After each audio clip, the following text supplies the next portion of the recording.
Welcome, welcome, welcome. Welcome to CAD training, Derivatives CAD training for lesson 6, creating parts. In this lesson, we're going to be making the corner angle brackets to hold the top rails to the bottom rails. So these are the corner brackets in the corners. There's 8 of them, so when we go into assembly mode, they're there. So let's get started. Inventor's up.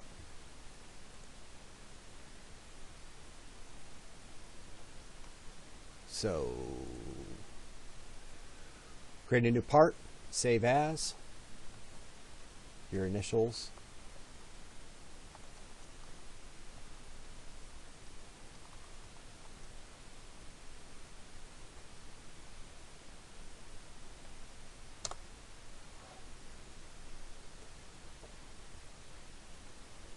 So the first thing we're going to do is we're going to, this is going to be a 1x1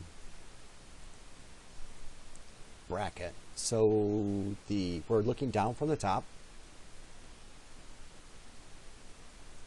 And in this case, I'm going to use a square rectangle for the center point. Come in and create this. I'm dimensioning the left side because I'm intending on having the angles, the L shape to be here, so I don't want to lose those dimensions. One of the first things to do is just to create a line, bring this straight down, and then we're going to bring one across. Now, you'll notice that these are green.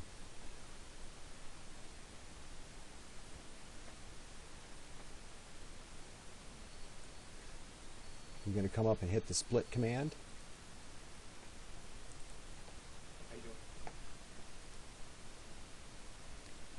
Hit the line, this splits it in two. If I hit escape now, and I touch on this line and hit delete, touch on this line and hit delete.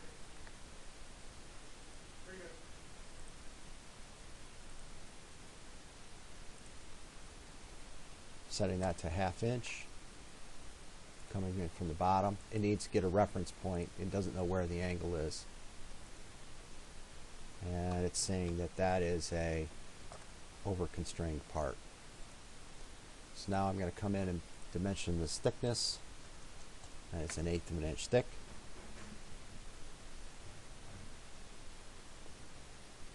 Finish sketch.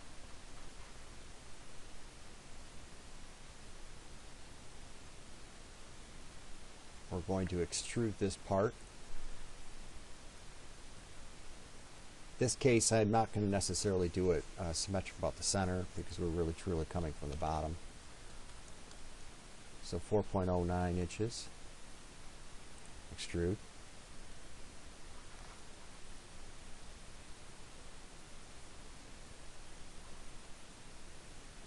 And we're going to sketch onto the face.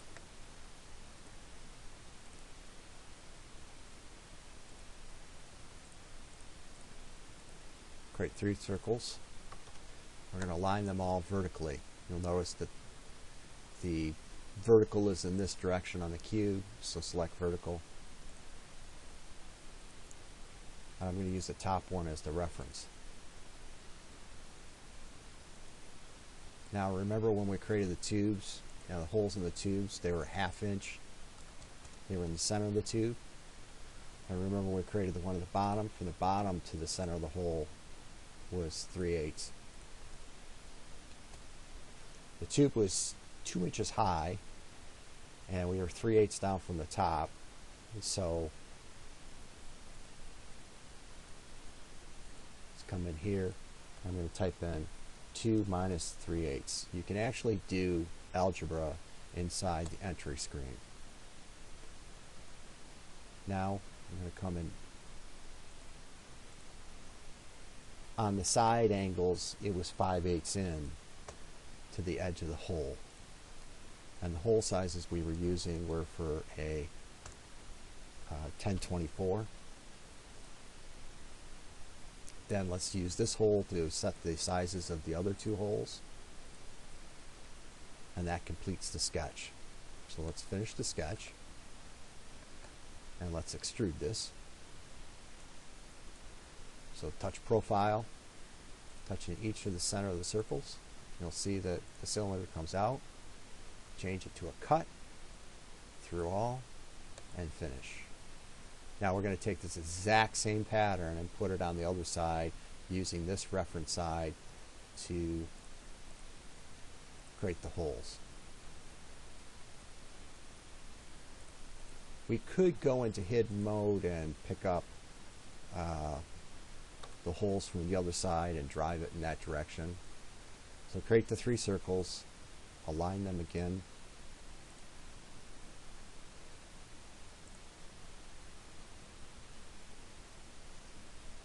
And I think default just went down.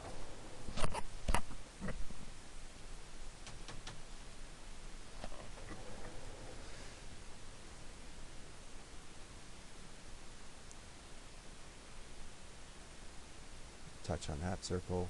It's saying I already did that.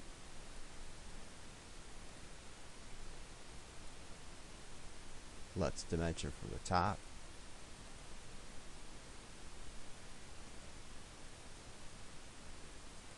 ½ inch. Let's dimension from the bottom.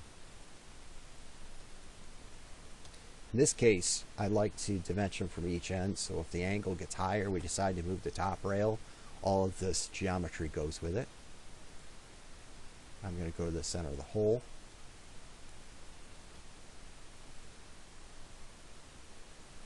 And then dimension from the hole to the edge, 0.625, and then come in on the hole itself. And we need to set these holes to the exact same size.